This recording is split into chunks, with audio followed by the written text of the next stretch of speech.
இன்றைய கால சூழலில் தமிழில் பெயர் சூட்டுவது தேவையான ஒன்று என்று திராவிடர் கழக தலைவர் கி வீரமணி தெரிவித்துள்ளார். சென்னை வேப்பேரியில் உள்ள பெரியார் திடலில் 100 ஆண்டு கண்ட குடியரசு ஒரு முத்துக்குளியல் என்கின்ற புத்தக வெளியீட்டு விழா நடைபெற்றது.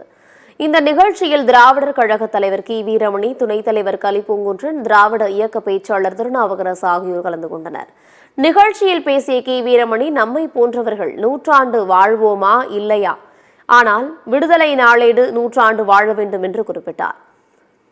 திமுக பொதுக்குழு தீர்மானத்தில் தமிழில் பெயர் சூட்ட வேண்டும் என்பது வரவேற்கத்தக்கது.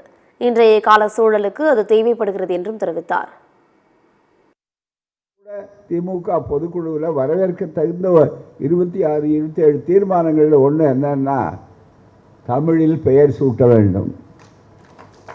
அதுவே முதல்ல நமக்கு நல்ல யோசனை பண்ணி பார்த்தோம்னா பெருமைக்குரிய கோரிக்கை அல்ல, ஆனால் அன்றைக்கி அது செஞ்சாக வேண்டியிருக்கு. அதுதான் மிக முக்கியம். ஏன்னு கேட்டால், மிக முக்கியமாக தமிழ்நாட்டில் தமிழுக்கு போராட்டம்.